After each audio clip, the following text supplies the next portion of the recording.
Okay. So yes, so last week we looked at what the reading section is.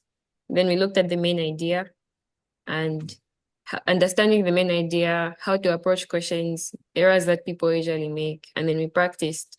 So if you missed that lesson, it's on our YouTube channel description. I mean, the link is in the description in the group as well, and you can catch up with that. So we're going to move to the next topic, and the topics. Wait, give me 1 second. Okay, so the topics, as you notice on this page, this is the reading cheat sheet. It has the different types of questions. So we focus on the different types of questions because those are the concepts that you need to understand, of course, to handle those questions. So like I said, you guys have the book. We're not going to go through the whole theory and the background, but we're just going to look at practical ways to approach questions and you having a good understanding of what the question is. Yeah. The biggest thing, I think majority of the people will tell you reading is the hardest section, but I believe it's just from not understanding what the SAT wants from you. Like the biggest thing about the SAT that I say every time, is that it's a standardized exam. It's supposed to have one right question for each, I mean, one right answer for each question. So it doesn't require your opinions and, you understanding, like it doesn't require any outside expertise in anything. It just requires you understanding what the rules of the exam are. If you can understand what the main idea is from the approach of the people making the exam, then you're going to get it right. It's not subjective in any way. So that's the main thing we're going to be doing in these lessons. So today we'll be looking at function questions. In case you haven't noticed, I love it when you guys take part and ask questions and, yes, so feel free to interrupt me if you have anything to add or if you're not clear. Like I said, you guys are here. This session is tailored to you, so feel free to like direct it in any way that you want. Yeah, so looking at function questions, the biggest thing, I'll go to the sample practice test. I mean, the biggest thing is it's going to tell you that it's a function question. So if you scroll down, the biggest new thing about the new format is reading and writing sections are now combined. So it doesn't tell you what's a reading question and what's a writing question. But if you know what the types of questions are, you know when it's a reading and when it's a writing question. The biggest difference is writing is focused on grammar. So if you look at the first, it asks you to complete with the most logical, precise word or phrase. That's grammar. So usually the first like 6 questions are grammar, and then you go to the reading section. So here you see main purpose in the question. Of course, it's a main purpose question. But then if you look at question 8, it asks you to describe the function. So it tells you what type of question it is. You don't have to like do any deep work to figure out what type of question it is. And like I said, it's important to know because each type of question has a different concept in how you're supposed to understand it. So when you see function, you should already have in mind, like, okay, what's my approach for function questions? Because you can't just be going through it like a comprehension exam, like read through, answer. You need to understand what they mean by the function.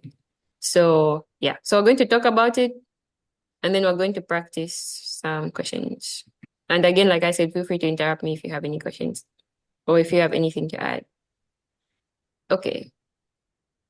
So function questions will ask you what the purpose or the effect of a line or paragraph is.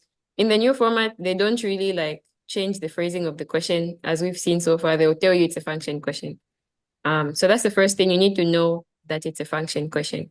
So the biggest thing about function is it's tied to the main idea. If you go back and watch the video from last week, I was emphasizing that the main idea is not only important for main idea questions. It helps you to understand the passage in general, and you find that almost every other type of question is linked to the main idea. Function is the biggest type of question that's linked to the main idea because the function of something is tied to the big picture that the author is trying to paint before it. So when they ask you for the function of something, you won't say it out of context. You really need the context of what the passage is giving you to be able to like give the topic or give the function of the specific thing that they're telling you. So that's the biggest thing is that when you see function, you always have to think main idea because you can't really know what the function is unless you know what the whole passage is about, right? The biggest example is I lost my train of thought. Anyway, the biggest example is like if you think of a debate, right? If someone is giving a debate, everything that they say is supposed to be like proposing or opposing something. So you can think of a passage as this train of debate, right? It means that everything that the person is speaking is supposed to tie to, like, it's supposed to tie back to them supporting or opposing a specific idea. So if you think of a passage as that, then every single thing that the author says, okay. All right, thank you, Maxwell. So you're asking what the minimum score you should be aiming for a full ride scholarship. The thing is, schools are very different. Everything is very subjective. I can't tell you you need to have this amount to be able to get a full ride scholarship. There's a lot. Okay. Let me get back to this. I'll get back to your question. I don't want to lose my train of thought again. But yeah, I'll get back to your question. In case I forget, please remind me, but I'll get back to it. So yeah, so the biggest thing is that function is tied to the main idea, and you have to keep in mind the topic of the passage. So I was saying in a debate, everything that the debater says is going to be tied to the main idea in some way. So they're not just saying, imagine I'm debating, I don't know, how social media is bad. And then I start talking about brain function and how you looking at a screen for 7 hours is, will prevent you or like affect you in some areas of life, right? I'm not just talking about the brain. Even though I mentioned what happens to the brain, I'm tying it back to social media being bad, right? So even though it might not be directly stated in the sentence that you asked about, you're supposed to tie it back to what the whole passage is talking about, because that's where you get function from, essentially, right? So that's the second line, is that you always have to keep in mind what the topic is, and I will change this to main idea, not topic. If I can. Oh, never mind. I used the wrong email. But yes, the biggest thing is you think of the main idea for you to understand what function is. And in terms of, I need to edit this because the biggest other difference is that we used to have very long passages, like 95 sentences of a passage. So it used to take a very long time to be able to filter out and find the main idea, or at least effort.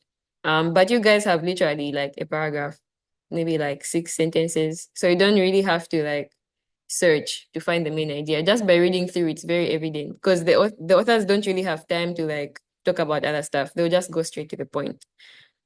Yeah. So in terms of reading the line in context, it just means you have to keep the whole passage in account. So the biggest thing about function is, first of all, understand the sentence. I will put this in the chat. First of all, you need to understand the sentence. Normally, like I said, you guys only have a paragraph, so they can't ask you for the function of a paragraph. That's all you have, right? So they'll probably ask you for a sentence. So first you have to understand the sentence. Secondly, you have to tie it to the main idea. So like the example that I gave of the debate, if I ask you about the sentence that talks about the brain, and I'm like, oh, the brain gets affected by looking at the screen for periods of time. But then the whole point of the debate is social media is bad and it's, taking people's lives by force. And I ask you, what's the function of that sentence about the brain? You can't tell me, oh, the function of the sentence is to tell me about the brain. That's not the function. The function is, I'm trying to tell you that social media is bad, right? So function is not asking you for definition or for content. And I think that's the main downfall that people have when it comes to function questions, is that you pick an answer that tells you what the sentence is and not what the sentence does. So I'm not asking you what it is, but what it does. It's literally in the name. It's the function of the sentence. And the function of the sentence comes from the paragraph that it's in. So not what it is, but what it does, right? So you tie it back to the main idea. And like I said, this is a standardized exam. There's only going to be one answer that does this in the correct way. So if you are misled, it means you didn't understand the main idea, or you're thinking of function the wrong way. And these are the two biggest things, or the two only things essentially that you need to answer function, is you need to look at the sentence in the context of the main picture, right? So let's say you are in your exam and you meet a function question. We're going to go through them together, but you meet a function question. What steps should you take, right? The biggest thing is you read the question first, and this is not just for function, but for every, like I said, we'll go through it together. But if you read the question first, then by the time you're going through the passage, you already know that, oh, I'm looking for the function of this underlined sentence or something. So when you're reading through, the biggest thing that I used to do that helped me a lot in the reading section was to kind of summarize in my mind as I go. So try to tie everything together. Not like, oh, I sit down, read a sentence and be like, okay, so this sentence is saying, but just like kind of keep in mind, okay, how does this sentence tie to the next, tie to the next, tie to the next? So by the end, I have a story and not just a group of sentences. Because in that way, it's very easy for you to tie ideas together. So if I ask you what the function of the last sentence is, I've already, as I was reading, I already kept in mind everything else that was said, right? So you have to make sure that you are reading with purpose. You are reading to find out the main purpose, and then you can tie the function to the main purpose. I can't emphasize that enough because, like I said, that's the main downfall of people is that they pick an answer that doesn't tie it back to the main idea. Yeah. So are there any questions so far? No questions. All right, great. So we're going to do some practice. And the first one we'll go through together. Second one will be on you guys. Okay, so I'll still be emphasizing some things as we go through. And I'm also monitoring the chat, so if you want to speak out loud or type in the chat, either is fine. Okay, so we're looking at question, did I scroll? I think I scrolled. Question 8. Okay, so this is general for the reading section. Like I said, first thing you should do is read the question. The question is going to be right before the options, obviously. So if you scroll down, like you don't want to read the passage with no aim and then read the question and then have to read it again. That's a waste of time. So the first thing you should do is scroll down to the question because that also tells you if it's reading or writing, right? We said they don't really differentiate what's reading and what's writing. They look the same in structure because you have a short passage, you know. So go down to the question, read the question, and then that tells you what approach you should take. So for now, we know this is a function question. This introduction at the top will not be there if it doesn't have to be there. So don't skip it. It's not a waste of your time. It will give you either context to help you understand, or it might even be instrumental in helping you find the answer. So let's just say everything that's here is here for a reason. So don't skip it. So the introduction says the following text is from Edith Wharton's 1905 novel, The House of Mirth. Lily Bart and their companion are walking through a park. So we have context, and we know that Lily is walking with someone. Okay. So like I said, we're going to read through, but we're keeping in mind that we're looking for function. So we have to first find the main idea and tie this sentence that's underlined to the main idea.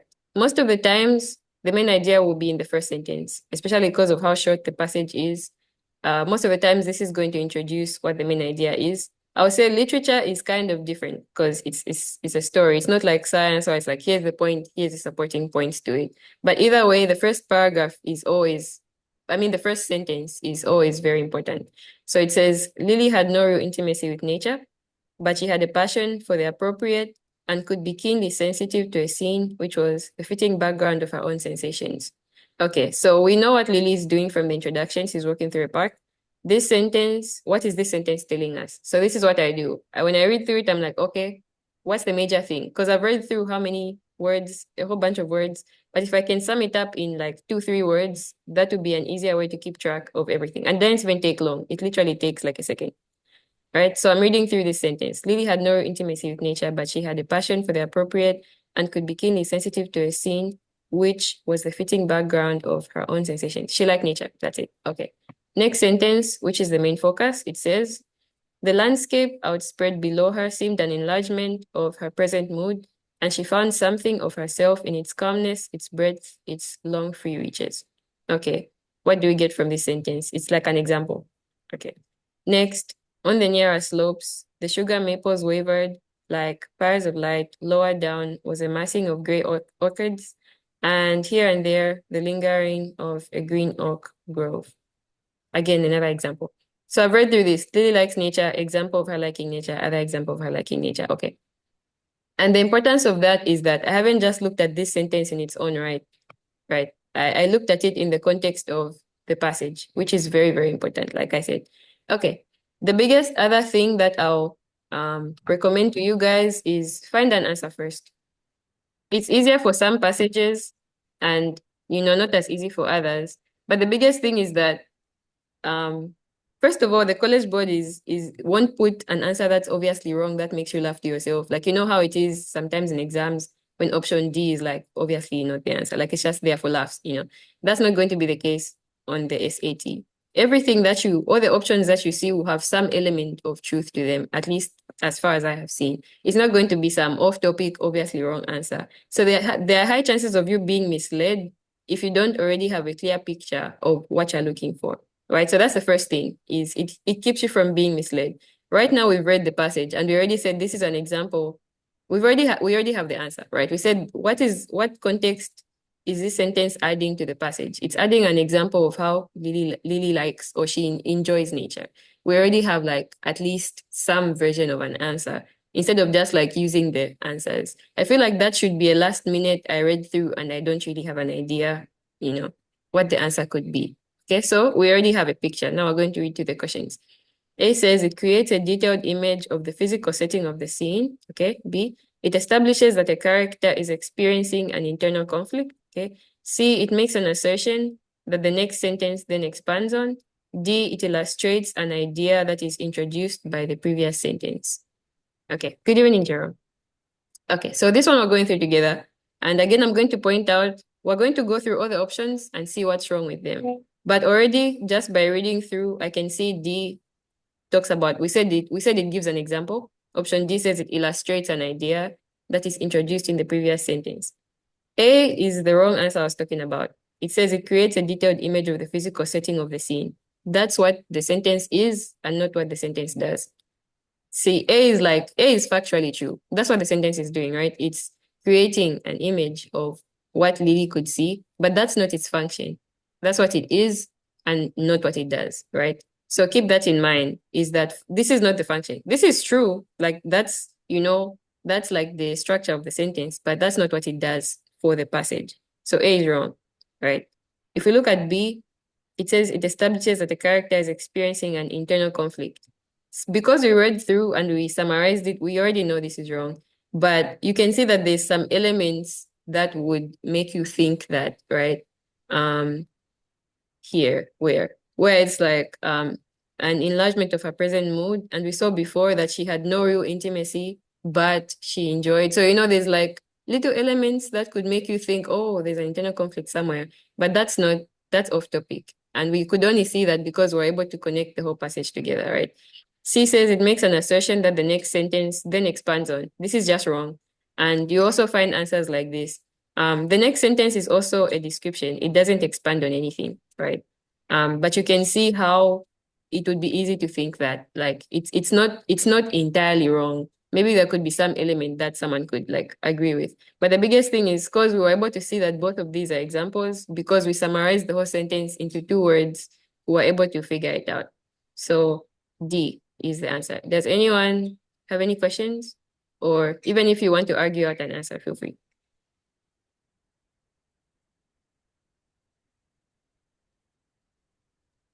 I I don't, I'm not seeing why A is wrong. Okay. Why A is wrong?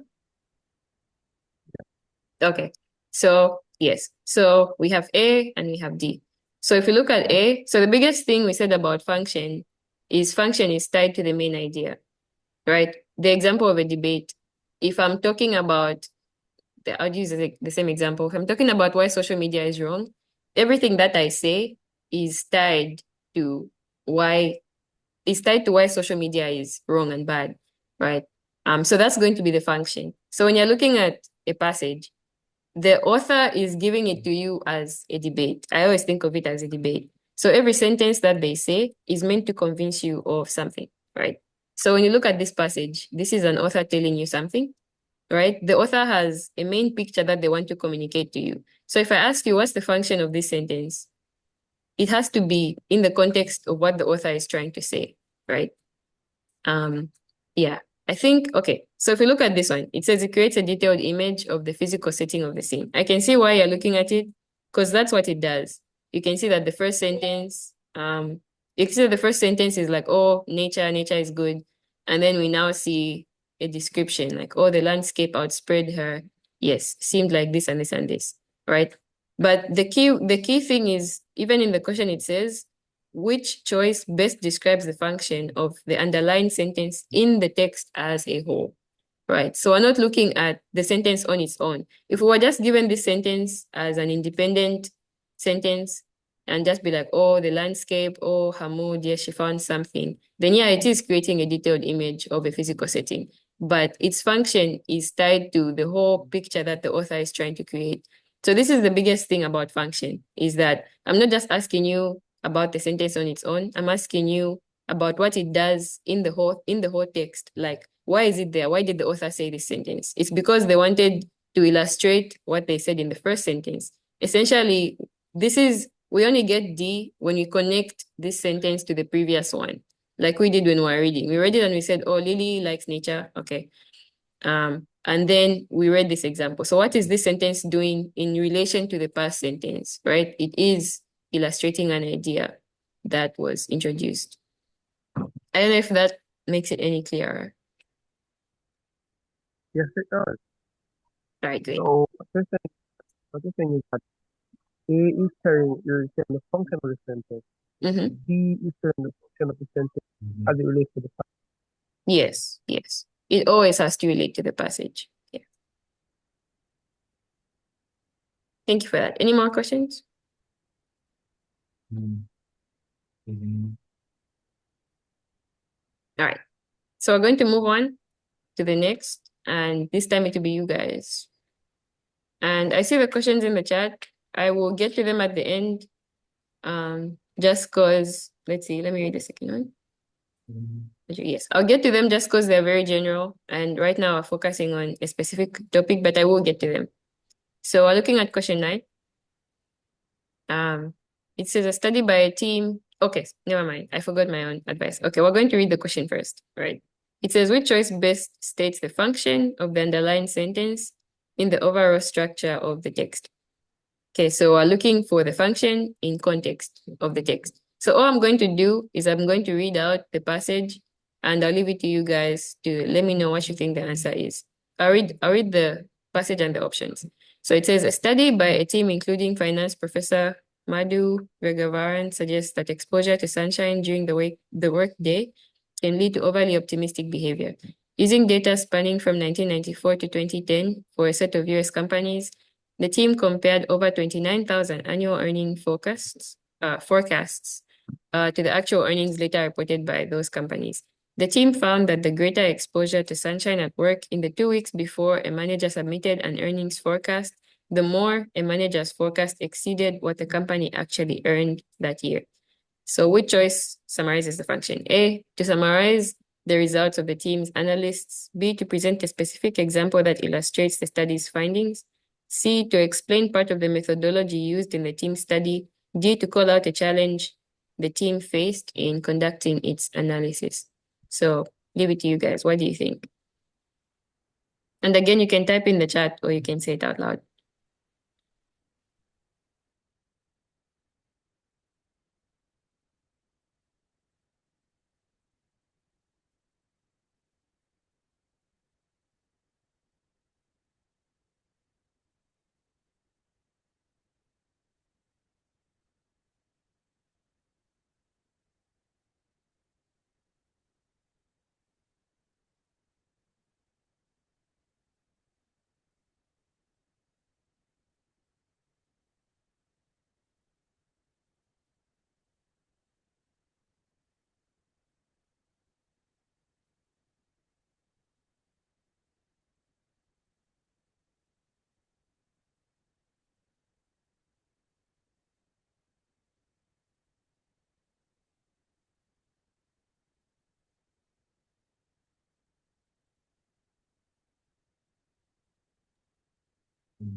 Also, if you eliminate an answer that you think is obviously wrong, you could also let us know so we go through the process.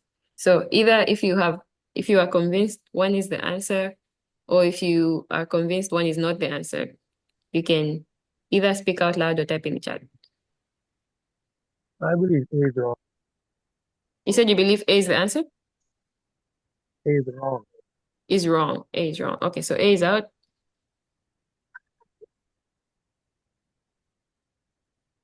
What makes you say A is wrong?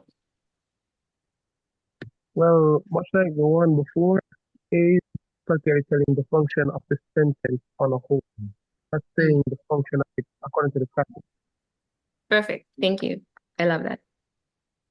Okay, so A is out. Any other thoughts? Okay, I also think this is wrong Okay, what makes you say D is wrong? because actually this using data spanning something is not like a challenge. It's not like Good point. yes, yeah, it's not a challenge. So I think this is not the answer. So we Great. remain with B and C. Yeah. So what do we think, B or C?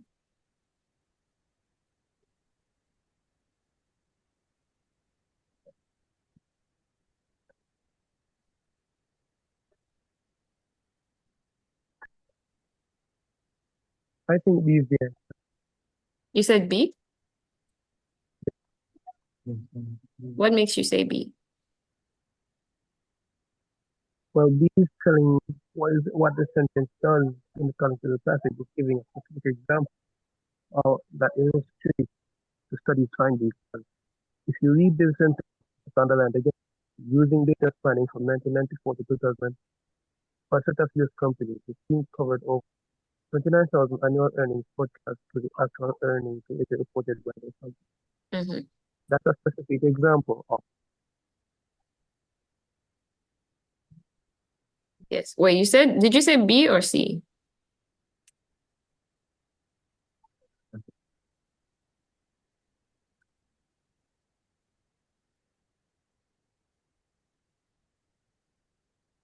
Jerome, did you say B or C? I said B? Okay, thank you. That was a great explanation. You're connecting it to the beginning and how this is connecting. So great. Does anyone disagree with B? Does anyone think C or even A or B? A or D, sorry.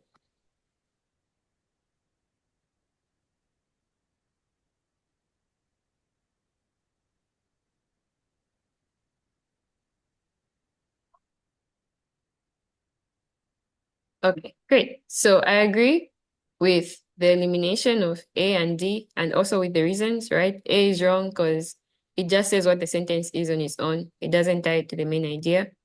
D is wrong because nothing is being called out. It's just, this one is just factually wrong based on the passage. Okay, so let's go through it and see and either fight for B or discover C is the answer. Okay, so A says, a study by a team including finance professor Madhu Vergavaran suggests that exposure to sunshine during the workday can lead to overly optimistic behavior. Main thing is a study behavior. Okay.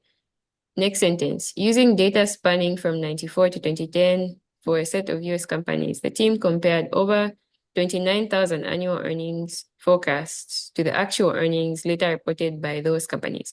What is this sentence doing? Right? It's explaining how it was done. So the first part says there's a study. And then the next part says using this data, right? Using data that they got, sorry. So they performed the study. Next sentence says using data they compared. So this is how they did the study. They compared the numbers that they got to the actual earnings. So this was like, it was like the method that they used, right? For the study that's talked about in the first sentence. Then if you look at the next, it's kind of like the conclusion, right? It says what the team found. The team found that greater exposure to sunshine at work. Yes. So the last sentence is more of the results of the study. Okay. So from that, where are we? B or C?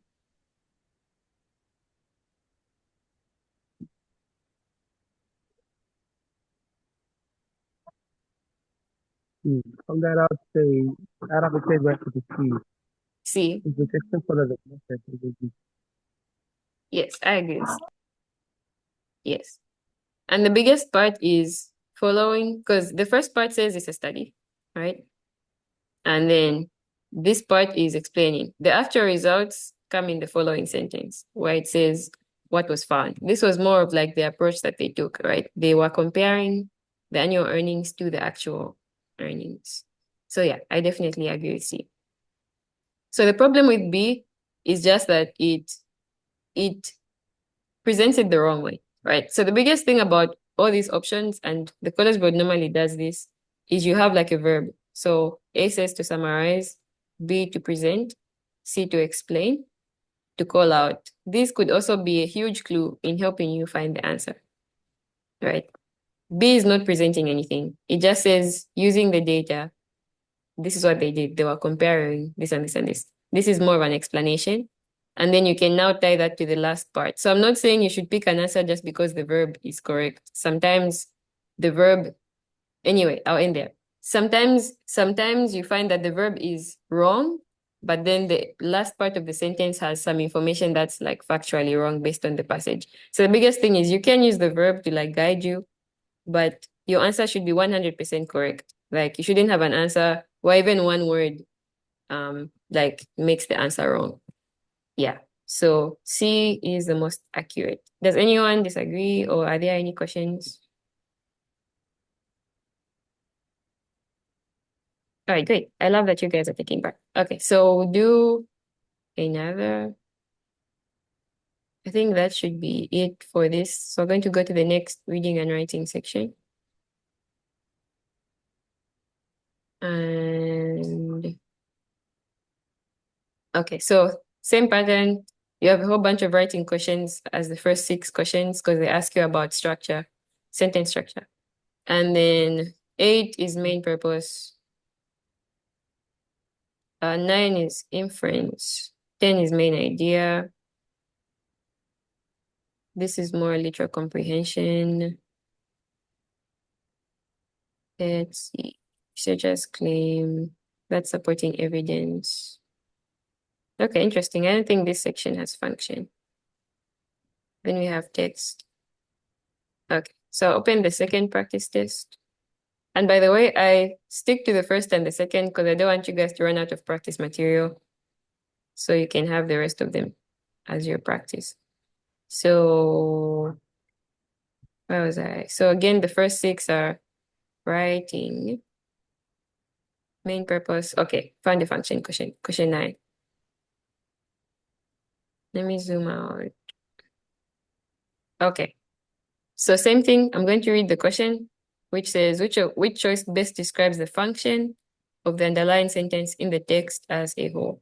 So I'll read through the options and then see what you guys think. It says, the following text is adapted from Indian Boyhood, 1902 memoir by Ohiesa, a Santi Dakota writer. In the text, Ohiesa records how the women in his tribe harvested maple syrup during his childhood. Okay, passage, let me highlight it. Says, now the women began to test the trees, moving leisurely among them, axe in hand, and striking a single quick blow to see if the sap would appear. The trees, like people, have their individual characters. Some were ready to yield up their lifeblood, while others were more reluctant. Now one of the birchen basins was set under each tree, and a hardwood chip driven deep into the cut, which the axe had made. From the corners of this chip, at first drop by drop, then more freely, the sap trickled into the little dishes. Okay, so it says which choice, I already read that, which choice best describes the function? A says it portrays the range of personality traits displayed by the women as they work. B, it foregrounds the beneficial relationship between humans and maple trees. C, it demands how behavior can be influenced by the natural environment. D, it elaborates an aspect of the maple trees that women evaluate. So what do you guys think? And same thing, if you eliminate one that's obviously wrong, you can also let us know, then we'll go through the process together. I believe B is correct. Did I miss the last part? I believe B is correct. You said D is wrong? I believe B is correct. It's correct. What makes you say that? I believe B is correct. It's kind of hard to like hear you clearly. Do you mind typing out like just the letter in the chat?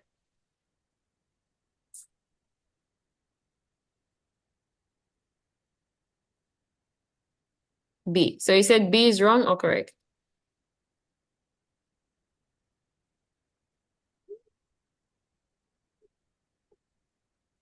Correct. Okay. So what makes you think B is correct? And you can speak. Well, I believe B is correct because it says that which choice describes the function of the underlying sentence in the text as a whole, not as it relates to the passage as it by itself. And it is actually, it foregrounds the beneficial relationship between humans and maples.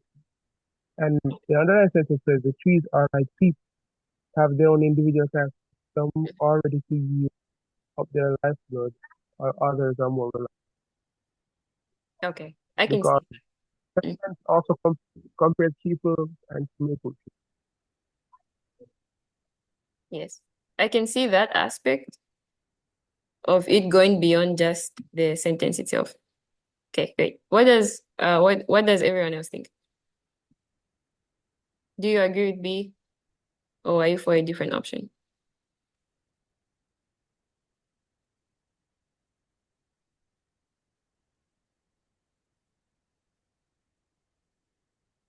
Okay, let's break it down. So we said, okay, first of all, we said context is important. So women are harvesting maple syrup. Okay. First sentence. The women began to test the trees, moving leisurely among them, axe in hand, and striking a single quick blow to see if the sap would appear. Essentially, they're cutting the trees. Okay. Next sentence. The trees, like people, have their individual characters. Some were ready to yield up their lifeblood, while others were more reluctant. So it's just about the trees. So the women are looking for sap from the trees, and then this is about the trees. So it's kind of like giving more insight in a way into the trees. Okay. Last sentence. Now, one of the birchen basins was set under each tree and a hardwood chip driven deep into the cut, which the axe had made. This is more procedure description. From the corners of this chip, at first drop by drop, then more freely, the sap trickled into the little dishes. Again, description.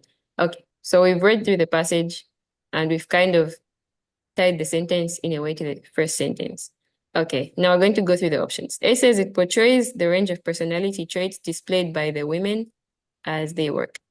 Right, so this is wrong, even factually somehow, because the focus or the subject of this sentence is the trees and not the people. So even though it says the people have individual characters, but also this is just talking about the sentence on its own. So either way, it doesn't describe the function. B says it foregrounds the beneficial relationship between humans and maple trees. This one would be if you are really analyzing and trying to like see the deep meaning of the sentence. But like we said, that would be too subjective. That would be too subjective for people to come up with different, things. So we eliminate B. It's kind of like adding information that's not there, you know. And then C says it demonstrates how human behavior can be influenced by the natural environment. This is factually wrong. There's nothing about human behavior and a connection to, the trees. D says it elaborates on an aspect of the maple trees that the women evaluate. I go for D just because if you connect it to the first sentence, right, we said what it's doing is just talking about the trees. It's giving more information on the trees, right? Because we're saying the women are making holes, striking the trees. Then now it says the trees, and then talks about the process. Yes. So if you look at, I think the only thing that's wrong with B is, okay, this implies that the rest of the passage, the first thing is it implies that the rest of the passage talks about humans and maple trees, which we know it doesn't, because all it does is describe the process of the sap dripping, So there's the foregrounds, the word kind of makes it wrong. And then also it doesn't talk about a relationship, right? It just says the trees. It's literally just talking about the trees. It says the trees, if we eliminate this clause, if we eliminate it, it says the trees have their individual characters. Some are ready to yield up their lifeblood, while others were more reluctant. So all it's doing is talking about the trees. Yeah, so I don't know. What do you guys think? Hmm. After the explanation, I see why you say B is correct. Okay. I still can't stop why B is wrong. You still don't understand why B is wrong? Yeah, I don't know. Okay. So the biggest thing is, let's see how we can break it down. The biggest thing is, one, is it factually correct? I'll put that in the chat. One, is it factually correct? Two, does it describe function? I think the biggest thing, because obviously for it to even be considered for function, it has to be correct. So it being factually wrong already eliminates it, right? So if we focus on that first, and read through the answer. I think the biggest thing for me is the beneficial relationship between humans and maple trees. Because let's read through the sentence. It says the trees, like people, have their individual characters. Some are ready to yield up their lifeblood, while others were more reluctant. Right? There's nothing talking about a relationship. It just says the trees, some of the trees would give up the sap, some of them wouldn't, and they have their individual characters. It doesn't talk about a relationship between humans and maple trees. I feel like if it talked about, oh, the people would find their satisfaction in, stuff like that, it didn't talk about that. It's literally just talking about the trees. The only instance where people are mentioned is they're likened, like the trees having personalities is likened to people having, personalities as well, but it doesn't connect, like, definition of a relationship, right? It doesn't connect humans and maple trees in any way. So that makes it factually wrong. And then the fact that it says it foregrounds, this would imply that the whole rest of the passage is talking about the relationship between humans and maple trees, which it doesn't. It just talks about the sap and the process of getting the sap. So I don't know if that clears it out. Oh, it actually does. So now I'm starting to get it. So the Okay. underlying sentence talks about just trees, but these things that it's talking about a relationship between trees and people. But the sentence is just saying trees are like people. There's no definite relationship between people. Yes, exactly. And another very good resource is in the group as well. I'll check, I'll confirm that they're there. Oh, they are there. But in the folder, you have a document of questions, then you have a document of answers, then you have a document of answer explanations. And the College Board also explains their reasoning for picking specific answers. Let me see if I can open it just now.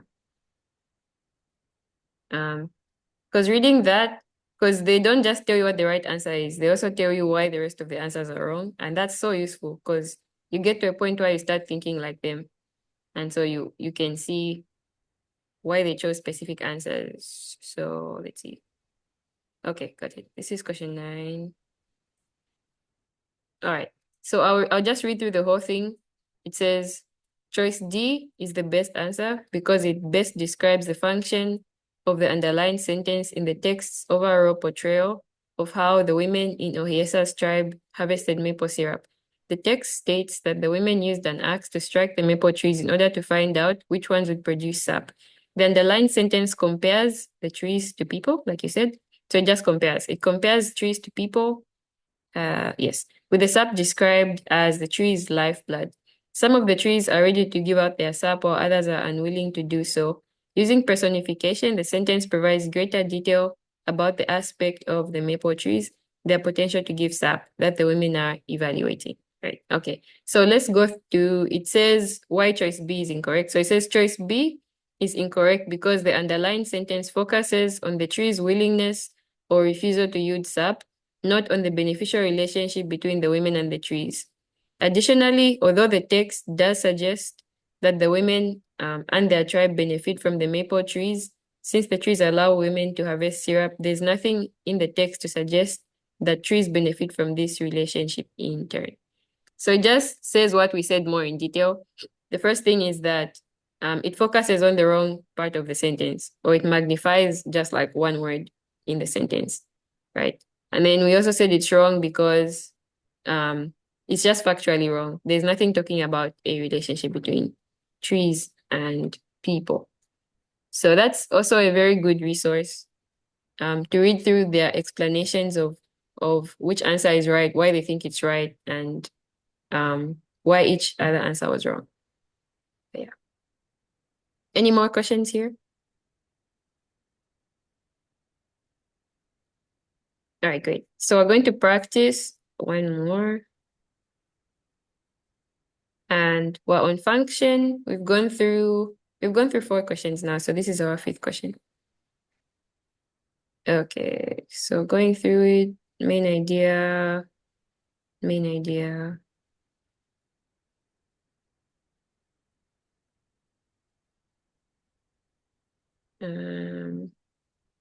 Logically completes the text. Okay.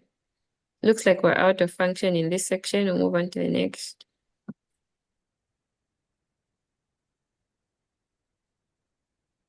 So writing in the beginning. Okay, function, here we go. So same thing, I'm going to read through and then leave it to you guys to see what you think. The answer is, we're doing really great so far. Okay. So it says, we start with the question. It says, which choice best describes the function of the underlying sentence? Okay, so I'll read it through. It says, according to historian Vicky L. Ruiz, Mexican-American women made crucial contributions to the labor movement during World War II.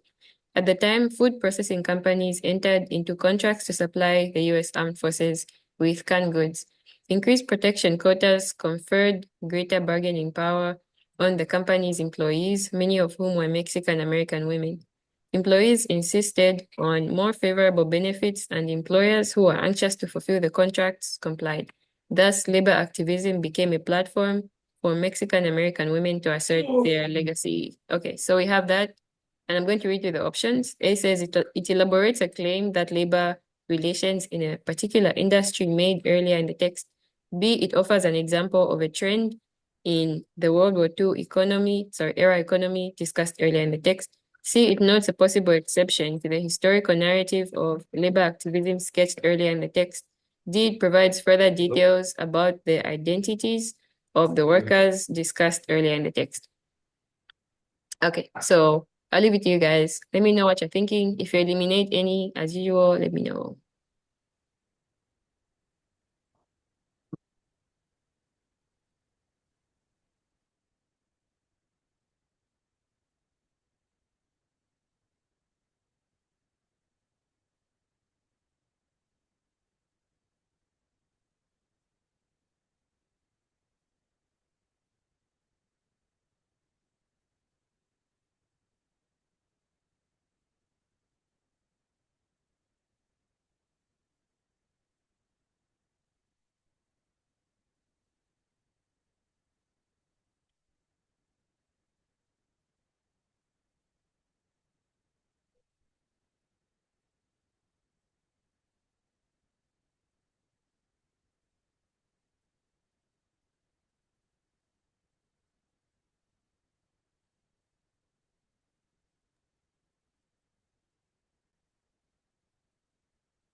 Okay, any thoughts? Did you eliminate any?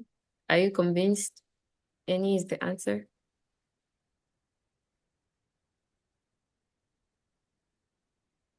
I think this is the longest passage we've seen so far. Yeah.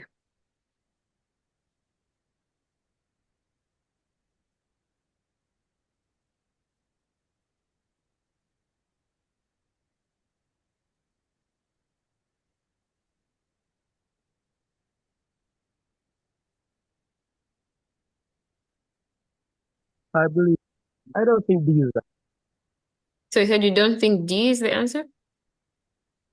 yeah, I don't think. Okay. What makes you eliminate it? Well, these things that it provides further details about the identities of the workers and the, but it doesn't because if employees insisted on more favorable benefits and employers who were anxious to fulfill the contract comply. So it doesn't provide any further detail about anyone's identity, Mm, so I don't think it. thank you. So I think it's factually wrong. I agree with that. Okay, thank you for that. Any other eliminations, or are you convinced any is the answer?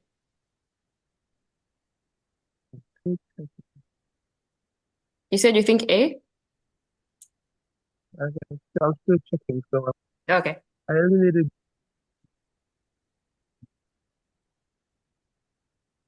Yeah, take your time.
Okay, let's break it down a little bit. Okay, so this is, like I said, quite a long passage, a lot of information. So we're going to break it down, try to see if we can find what the main idea is, and also read through just like tying the information as usual. Okay, first sentence says, according to historian, it says, according to historian Vicky L. Ruiz, Mexican American women made crucial contributions to the to the labor movement during World War II. Okay, so like we said, this is a very short passage. More than likely, your main idea is in the first sentence because they don't really have much room to like talk about random stuff. Okay, I think the biggest thing here is contribution to labor movement. Let's just say that. It introduces the fact that they made crucial contributions. Okay. Next sentence is, at the same time, food processing companies, let me highlight. Okay. At the same time, food processing companies entered into contracts to supply US armed forces with canned goods. So it introduces another idea that companies supply food. Okay. Next sentence, increased production quotas, conferred greater bargaining power on the company's employees, many of whom are Mexican American women. This is important because it connects it to the first idea. So first idea is contributions. Second idea is processing. What this sentence does is connected to. It says because of the increased quotas, they had bargaining power, right? And then what does the next part do? It says employees insisted on more favorable benefits and employers who were anxious to fulfill the contracts complied. All right. So what is this sentence? Like if we connect it to the last, it says, oh, the increased production, they had bargaining power. And then this is how they use that bargaining power. They insisted on, on more favorable benefits. And then the last sentence says, thus labor activism became a platform for Mexican American women. This is just like a conclusion sentence. Okay, so we've broken it down into the rows of the different sentences, and I will stop there. Has any answer like jumped out to you now?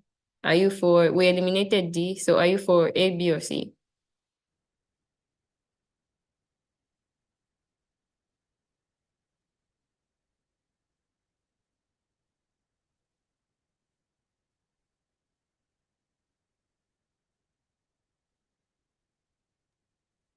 I think C is more. C is, You said B? You're breaking a little bit. I believe C is correct. Okay, you said you believe B is correct. What makes you say B? No, not B.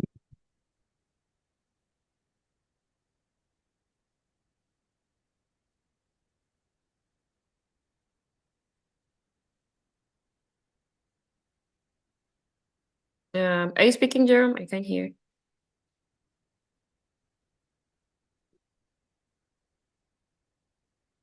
Oh, you said C, sorry. You said C is correct.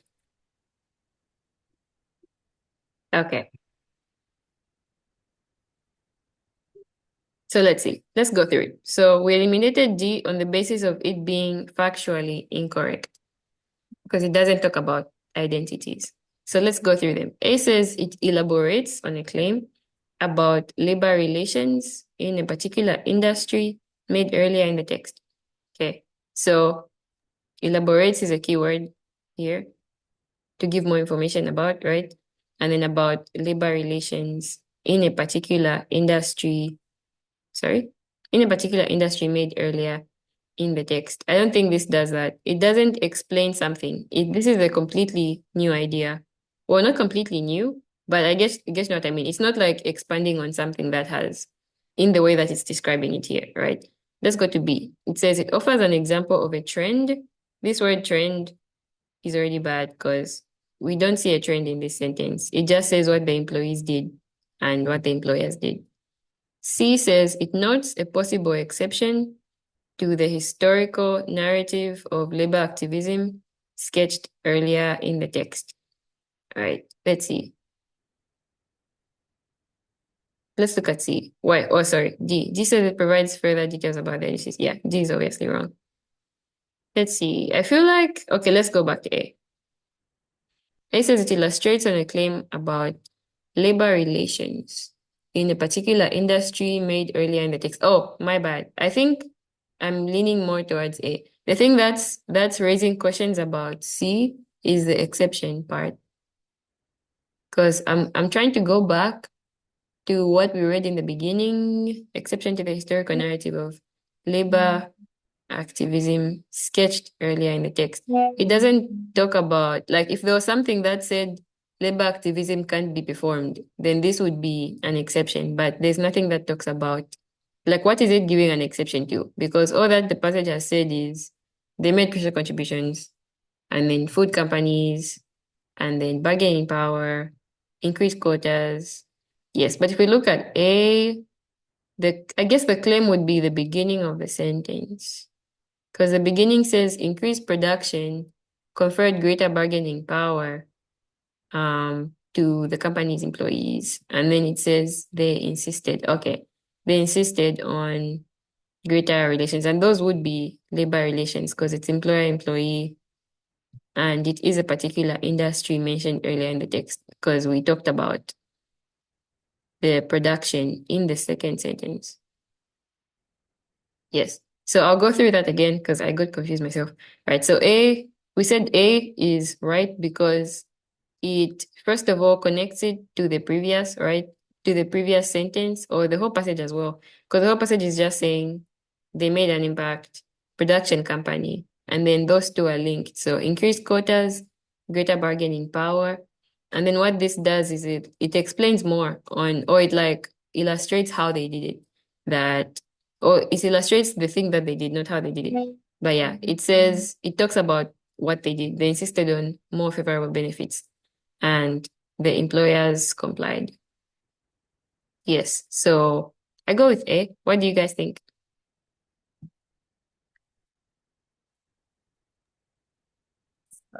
I'm starting to lean more towards A now. Much Mm-hmm. like with the last question, I can't figure out what's so wrong about. About I see C? that D and B are. I see that D and B are totally out of it, but I don't get what C is wrong. Okay. I think that the red flag for me was this word, the exception. Because remember, an answer must be 100% correct. There shouldn't be any, oh, maybe this word or maybe this word. Like every single word should make sense, should be right, right? So it says it notes a possible exception to the historical narrative of labor activism sketched earlier in the text. So if we look at earlier in the text, right? So we're trying to prove if this is factually correct, right? If we look earlier in the text, all it says is Mexican American women contributed. Then processing companies went into contracts. These are all facts. The first and the second, it just says processing companies. And then this sentence is the one that connects them, right? Where it says, increased production quotas conferred greater bargaining power to company employees. All that this is doing is just explaining how they had an impact on the company through the production. So there's nothing about any exceptions and there's no historical narrative of labor activism either. Yeah, that's another thing. So first of all, there's no exception because there's nothing contrary that's described before. And then there's no description of the historical narrative of labor activism, because all it says is they had an impact, they contributed. And yeah, so I think it's just, it implies that information is there, which isn't there. I don't know if that helps. Let me Yes, it does. see. Let me see if I can read through the answer key on just option C on why it says it's incorrect. Okay, so it says choice C is incorrect because the underlined portion supports the historical narrative of labor activism in food processing that is sketched in the text instead of noting an exception to that narrative. Yeah, so the word exception is really a flag because it doesn't refute anything. It's giving more information on something that has been said. Yeah, so I think just the word exception, this is the biggest thing. Yep. So we are out of time, but the biggest things that we saw today, or the biggest thing which you guys have clearly already gotten, is that you have to tie function to main idea. If you don't do that, you're not giving the function, you're just stating what something is. So that's the first thing, is you tie it to the main idea. And from practice, we've seen that you will have answers that are just factually wrong, and that is always a red flag. Your answer should be 100% correct. Yeah, so if you're going through questions, the biggest thing is, first of all, tie it to the main idea, and then make sure it's correct. Make sure that everything about it makes sense in line with the passage. Yeah, so any questions on reading, on function, on like what we've covered today? No question. All right, Thank great. you very much. Thank you guys for participating. So I'll take a few minutes. I know the person who asked the questions left, but maybe they'll watch the video. There were questions that were asked in the chat. And also, if you guys have any questions that are not even related to the SAT or anything at all, I've been in the journey that you guys are on right now, so feel free to ask. But first question is, while prepping for the SAT, what minimum score should we be aiming for if we're hoping for a full ride scholarship? The biggest thing is schools are different. No school has a cutoff. I've never heard of any school that's like, if you don't have above 1.3, we're not, there's never really like a firm cutoff like that. The SAT is very relative.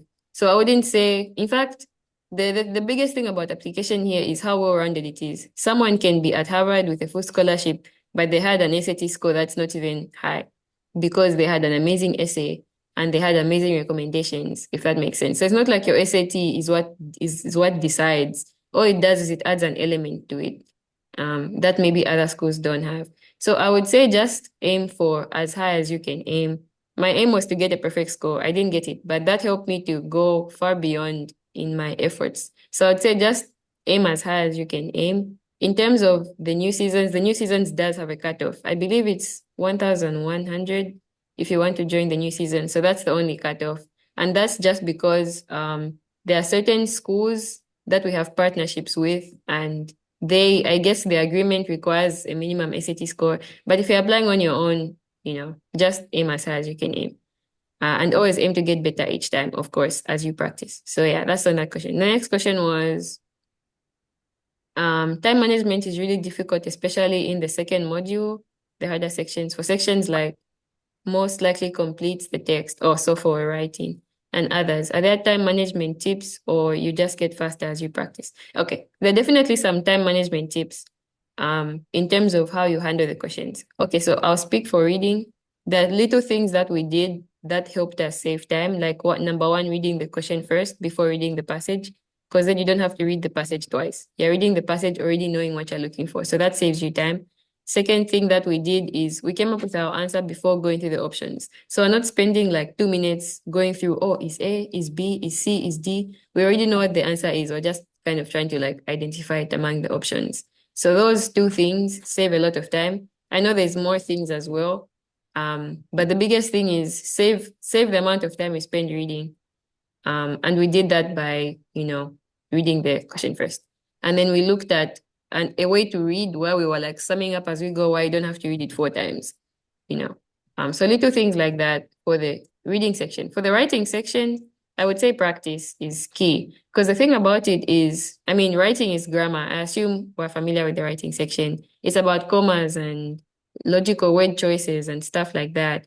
And there's a whole set of rules that you have to know. Hopefully you guys have been looking at the writing cheat sheet. I think that's the most helpful of all of them because it just breaks down all the grammatical rules that you need to know. But essentially, the more that you do it, the more it comes faster to you. And the thing is, they always have the same wrong answers, if that makes sense. If there's a question about a comma, there's going to be one that places it in the wrong position or one that adds it in, it's the same things. So the more that you practice and you get to see how the wrong answers look, you get to identify them faster. So for writing, I'd say practice is key. And also reading through that cheat sheet. I used to read it as often as I could, at least once every 2 days, just to make sure I'm not forgetting anything. And then for the math section, math is all tricks. Like the thing about the SATs, it's not testing your ability to understand the question. It's testing your speed, literally. Because sometimes you find that more than likely, almost all the time, there's a shortcut to the answer. Like, oh, think of this equation or think of this pattern, stuff like that. So if you're aiming to find those like shortcuts, you will definitely become faster in math. And again, practice is key because you get to see different types of questions and you get to discover different ways to approach them. And again, the explanations are so helpful because they'll break down everything that you need to know. I think those are most helpful I think they're helpful for all the sections, but for math, if you see how they solved it, it helps you to see the faster ways that you could do it as well. So that was for those questions. Do you guys have any questions?